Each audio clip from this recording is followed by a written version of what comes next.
Recording in progress. Welcome in the latest episode of the Betting the Pitch Soccer Podcast. I'm your host, _G Warner. Tonight, we're going through the UEFA World Cup qualifiers, the final rounds. We've cut down a bunch of teams down to just a couple matches remaining. Everything's on the line to make it to the summer tournament in Canada, the US, and Mexico. A lot on the line, especially from the most competitive region or continent out there in the world. Very much looking forward to this. Unfortunately, not a lot will be televised, so good luck trying to stream it or potentially watch it later. I believe in the U.S. we will have the Italian matchup against Bosnia as one of the matchups on there. Crazy that the Italians are actually involved in this, but it wouldn't be the World Cup without the Italians potentially not making it. I'm wearing an Italian kit tonight. If you're watching Apple Podcasts or on Spotify, hit the 5-star review button, leave a like, leave a comment. If I see something out there, I will read it as soon as I see it. If you're not and you're actually on YouTube at the _G Warner, then you're one of the many more followers out there, and I appreciate that. Also hit at the _G Warner on Instagram for the real portion of this show, not the _G Warner part, but the actual reel. There will be a short on YouTube as well. Assuming I get this all together before the Thursday kickoffs. We are a little bit earlier as finally time has changed over there in the UK or just in Europe in general. These are 1:45 Central Time, 2:45 Eastern Time starts, kickoffs, all the sort of things. And we'll start without further ado with the Czech Republic and Denmark. So currently the Danes, they are going on the road to Czechia for this matchup. Czech Republic are a half a goal underdog right now. All the juice is on the Czechs. Total in this one is 2.25, and it's just a little bit more to over. So the Danes have been really, really strong.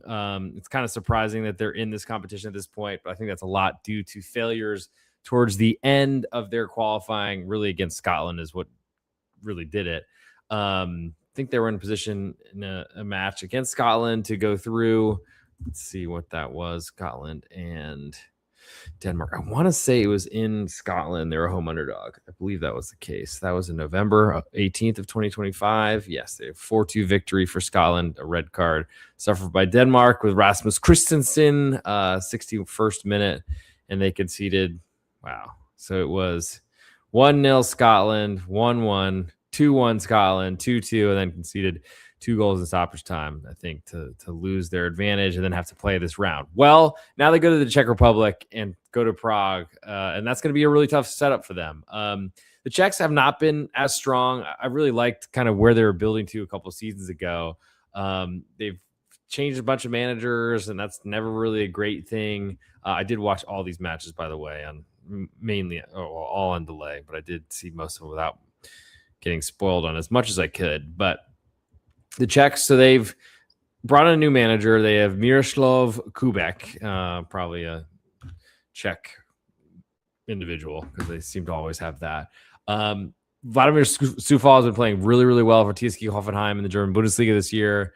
I'm a little surprised to see Kovar taking over as goalkeeper, but Krejci came back from suspension, scored a goal, and honestly, to me, Czech Republic, they had a bit of an easier time than I expected them to, but then ended up having to, I think, go to extra time to advance. So what will that do? I mean, it's nice that they got to play Thursday to Tuesday, so there won't be as much, I guess, fatigue involved here.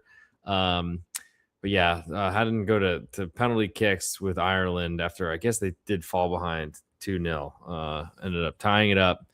Krejci with the equalizer in the 86th minute, and that was a big deal. But having to play the extra time certainly is potentially going to bother them. It's nice that the Czech Republic get both these matches at home, so they don't have to go anywhere.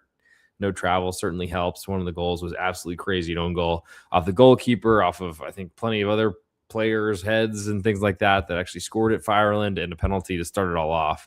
Schick got his own penalty. I mean, just a million penalties, and if you play unders, like I do, probably the worst things in the world are when these penalties come out. But I think we see another similar setup. I mean, the Czechs hadn't, to me, been playing with a 3-man back line in a long time. Some of that might have been due to injury, but some of the names that we see plenty on the national stage are there.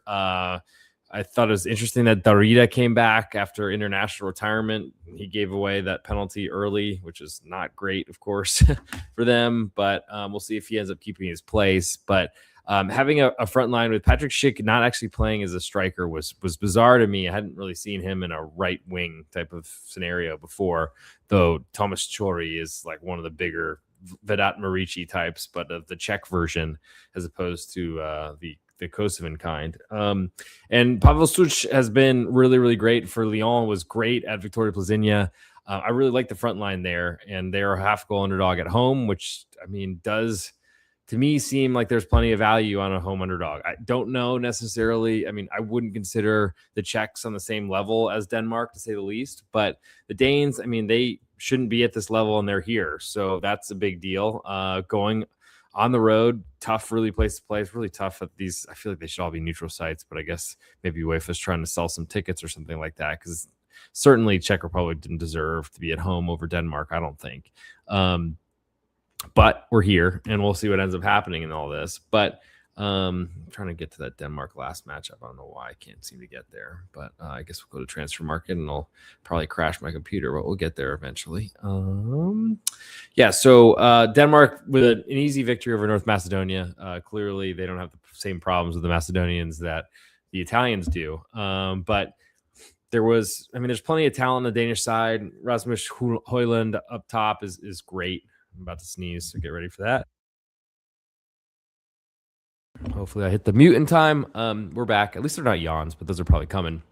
And honestly, I think even more to Denmark being stuck in this competition right now, they should have already qualified for the World Cup, but they didn't. They played pretty much the most makeshift back line we could ever imagine. Now, keeping a clean sheet against North Macedonia is still something. I mean, it's hard to keep a shutout, especially when you're winning 4-0 late in matches. But the back four was, I think, completely changed from their last matchup due to injury or unavailability, which is really not great, including goalkeeper Kasper Schmeichel. I don't know that I love Hermansen, who's been playing for West Ham United in the English Premier League, but seemingly is kind of a second choice, in my humble opinion. Juma Ba's great. I mean, all these players are talented and play in the biggest leagues in the world. But Christian Norgard, who's basically been, I think, more of a definite backup, but I would say almost more of a central midfielder as opposed to even defensive midfielder for Arsenal. He's now playing as a right center back, or did in the first leg. Victor Nelson, I believe it's Victor. He's a left back for Verona, and a left center back was playing left center back of a back four. I mean, those are some issues, I think. We'll see what the lineups look like for this next leg. And you'd think that with the World Cup on the line, if there are some people that are close to being healthy, they might get thrown in. But man, I just feel like there's a lot potentially of troubles here, especially with that back line. And as a favorite on the road, I think the Czechs are definitely, I mean, home underdogs. Anyone who listens to the Bet and Pitch podcast across any social media channel, Apple Podcasts, Spotify, YouTube, Instagram, at the @real_G Warner, wherever you can basically get it. You know that I like the home underdogs. That's like my jam. But there's a lot setting up here. Yes, it's not the prettiest name in the world out there by any means, but I think there's plenty of value, and I certainly lean to the Czechs at +1/2. We'll move next to Poland, and they are, let's see. I guess before I move on, two advanced numbers. Czech Republic +177, 100 US wins you 177. All lines quoted courtesy of Bet Online. If you don't have an account there, please hit me up, because they have some of the best lines out there, certainly the earliest. If you want to play openers, that's a great spot to do it at the @real_G Warner across any social media platform. The Danes are -205, so $205 will win you 100. They are clearly a favorite, as they should be, on the road. But honestly, with their lineup situation, I think there's even some value on the home team. As you get to extra time, the crowd will be there supporting the Czechs. This is literally do or die to make the World Cup. And in penalty kicks, I mean, the lasers will be focused on the eyes of Denmark. I don't know if they're going to have lasers in Prague, but pretty much every South American country would. So we'll see if that actually would happen. But I think there's a lot of value there to me on the Czechs, and I'm very interested in that half a goal. And I think I do like that +177 as well to advance. We move next to Sweden and Poland.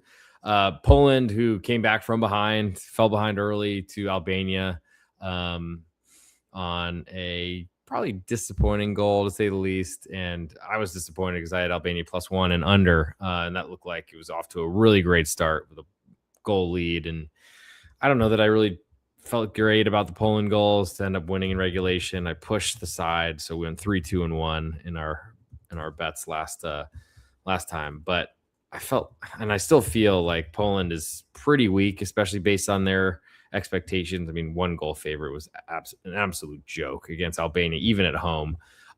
Yes, Lewandowski is great, but I mean, Albania didn't defend a corner kick very well, and that was also made kind of problematic by Thomas Strakosha, who didn't really make it at Lazio in this Italian Serie A, making kind of some goalkeeping mistakes.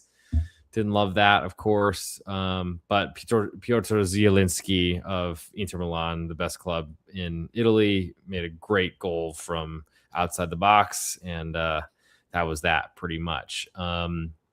Felt like I made a great bet on Albania, and that's not really what we're debating here. But it's just like Poland scoring twice in a home match is nice, but I don't really see them doing much here, I got to say. Jan Bednarek with a huge mistake that basically conceded the first goal.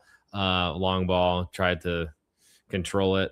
Probably could have just let it go or just not did what he did, which basically fed Hosha in for the go-ahead goal, the first goal of the match in the 42nd minute, right before halftime too. I guess it was a good time to, re-strategize, but like literally just some really stupid plays. Jan Bednarek has just shown he's not that great of a center back. Has been all over Southampton and other places in the big leagues. Now he plays with his club teammate in his international team, Jakub Kiwior at Porto in Portugal.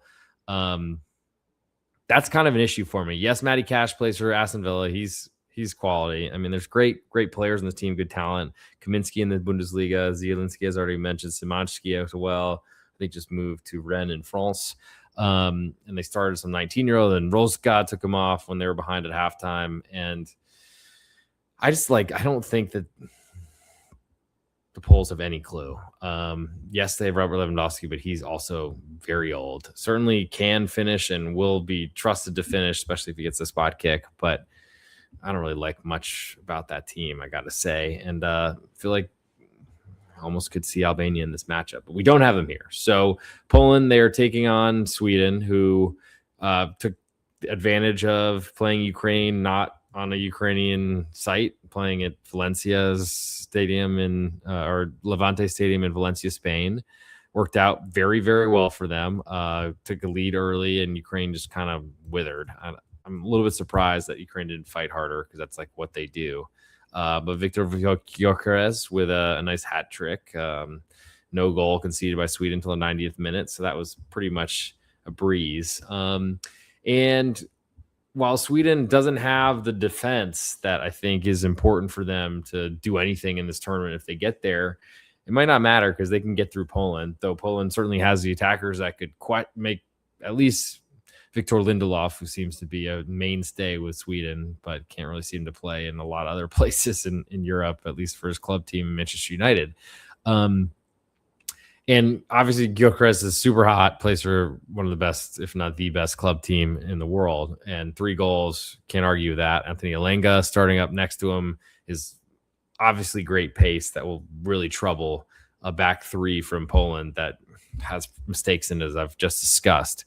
I do like the midfield for Sweden. Ayari doesn't certainly sound Swedish, but he's been a great defensive midfielder. Karlstrom also of Udinese in the Italian Serie A. He can play. I like Gudmundsson has been, I think, playing really well across as many stops in European top football leagues. And Isaac Keane is also a good center back. I feel like I certainly trust the Swedish defense more than I trust Poland's. Do I really trust Poland's? Not really. Do I really trust Sweden's? No, but I guess they're playing weaker offenses, so maybe that's all that matters here. I'll get to the numbers now. So the total is tiny, 2.25, juiced all the way to over. Probably climbs to 2.5 before kickoff. But that's still really low, considering the defensive questions that I've just literally illustrated for the last however many minutes. As in terms of the spread, Sweden are quarter goal favorites with almost all the juice, 18 of the 20 cents, minus 118 to the minus 102 on Poland. I don't really think that there's a number that I want to get involved here with Poland. Away from home in Sweden is going to be really tough. That crowd's going to be super yellow, and I think it's going to be a really awesome match to watch, and I'm really excited to see it. I don't know. There's probably not a lot for me to do here, as I don't really like the road underdog. I think I probably like them better to score than defend, but I mean, I do think this is going to be incredibly nerve-wracking, as this is a big legacy situation for all these players to get to the World Cup, which is awesome, and why I love the World Cup as much as I do, because it means so much to all these guys playing in it, and of course all the fans and countries across the world. Just wish we weren't blowing each other up, but that's, I guess, in a whole nother podcast. I guess I'll lean to under 2.25, but I think I want the 2.5 at minimum. And I don't think I want much to do with Poland, because I don't trust them to score, and I think Sweden can.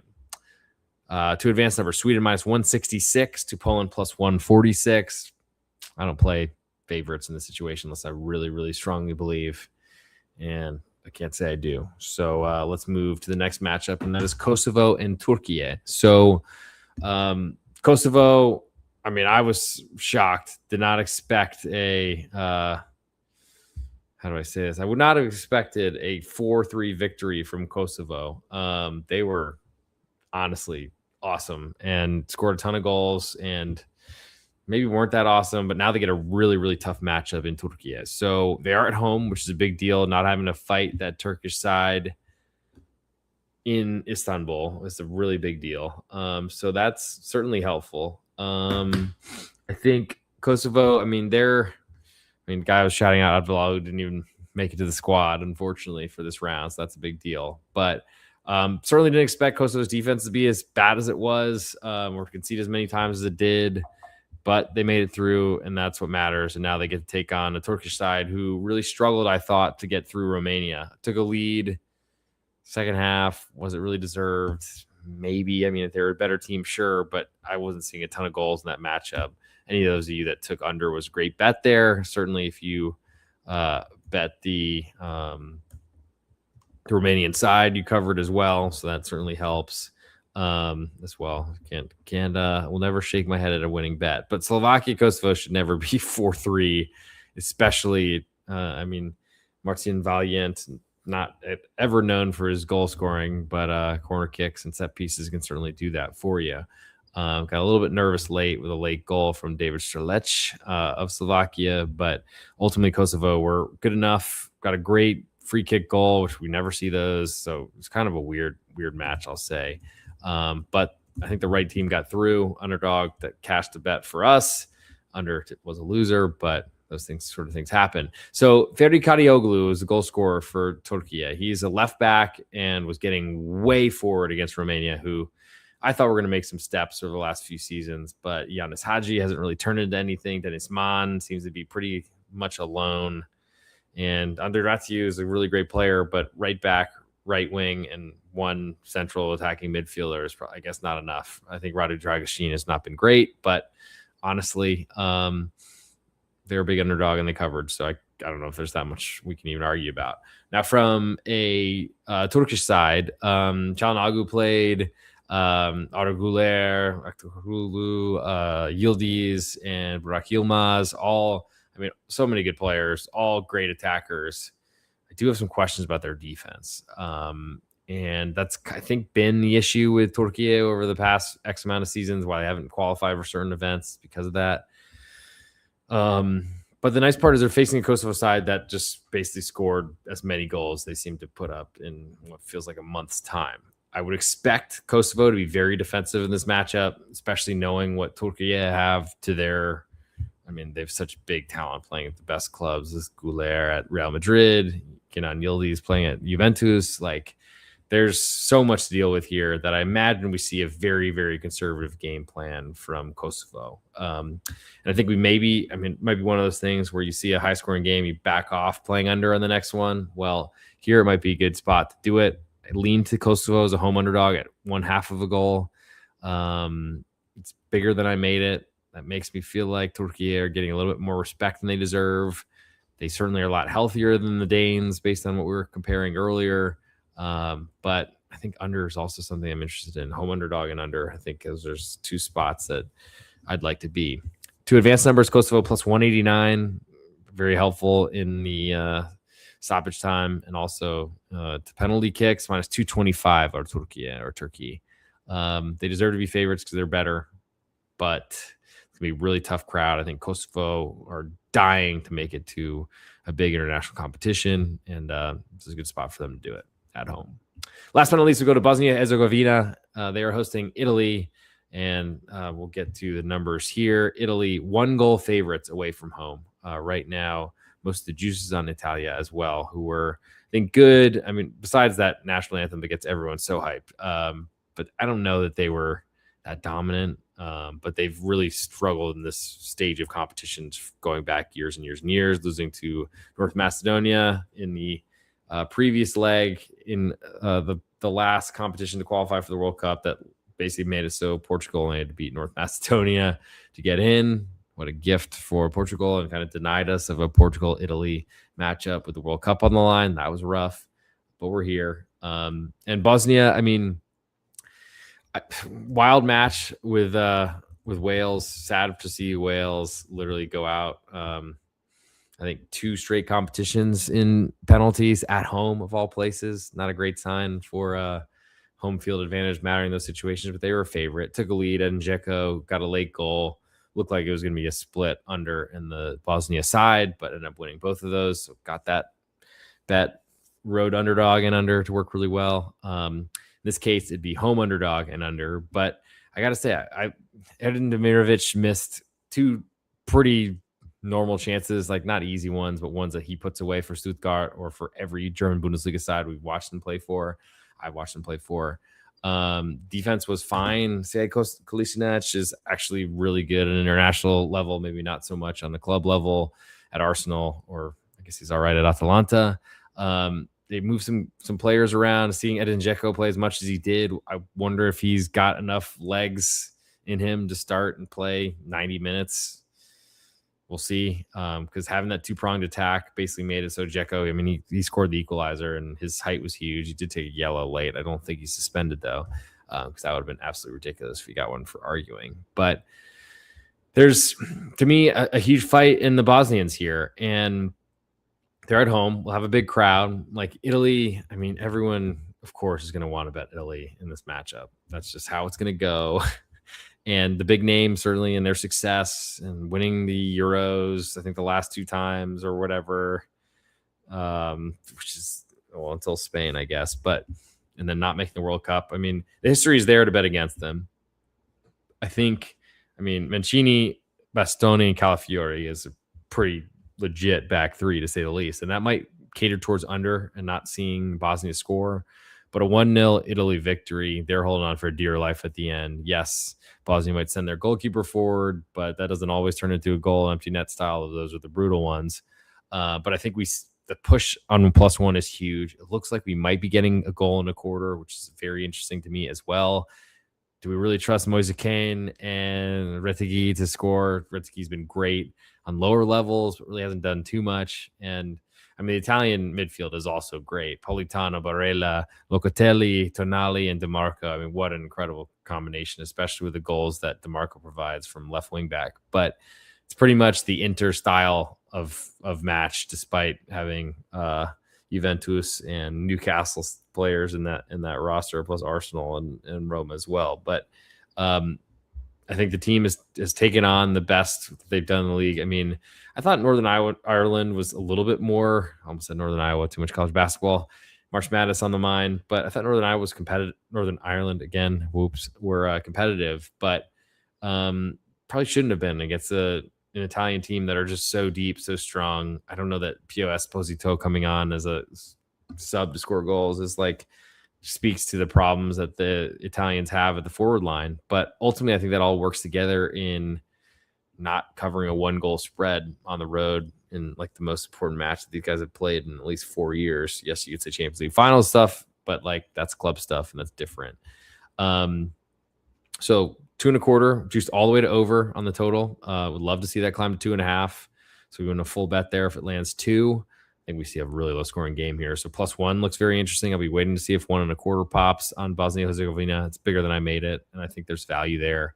To advanced number, Bosnia +374, Italy -485. So there's certainly some difference there. I think Italy deserved to be a favorite, have an awesome everything but front line. And yes, I've seen some goals from Mozican this season, but I'm not really sure I believe that to happen on this type of level. I feel like he's got too much inconsistency in his game, and maybe that's punishing him for the years and years of the past. But I just don't know necessarily that I truly see it's Italy dominating this game, winning by a lopsided margin. So I'm interested very much in the +1 full goal of insurance, and also under 2.25. That could be 2.5 before kickoff. So that does it for this episode of quick quarterfinals, or I guess 8 matches with 4 teams going to the World Cup, and then we'll get closer to that. I will be going to the first round at the Estadio Azteca in Mexico City. If anyone's there, holler. If anyone's got ideas to get tickets, please holler even louder, because I'd love to figure that out too. Probably the most expensive tickets I'll ever buy in my life, but I think it'll be worth it. See you all down there in La Ciudad de Mexico. And it's time for the ultimate best bet. So before I get there, we will have an episode on the NCAA tournament with Big East Ben before we go to Indianapolis, traveling there on Friday. Good Friday. What a great time to have a holiday. Don't even have to take a day off. Awesome.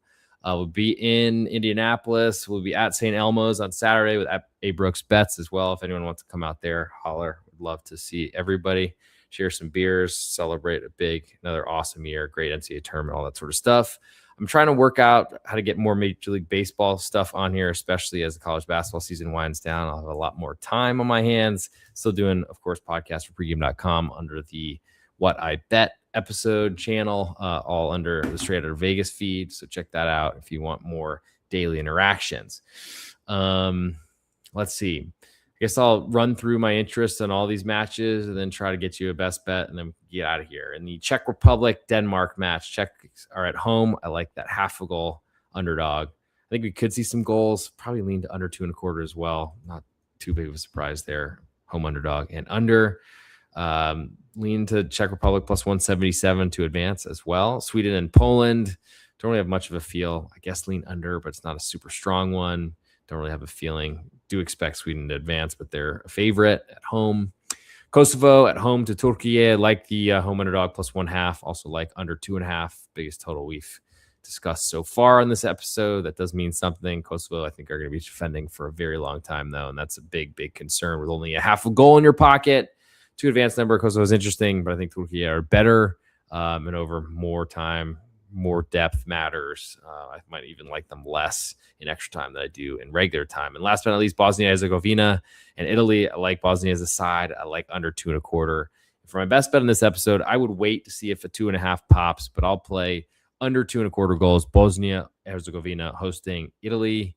And that'll do it for this episode. See you on the next one. We got the league season's coming back real soon. Get ready for more of that on this podcast channel. Finally, we'll be caught up some point soon as well. And that's what we got. Hit me up at the real_G Warner, especially if you want a referral to Bet Online or sportsbetting.ag. Great bonuses over there. And hit the follow button if you're on YouTube at the real_G Warner. If you're on Instagram at the real_G Warner. If you're on Apple Podcasts or on Spotify, hit it. Betting the Pitch is the name on those channels. Recording stopped.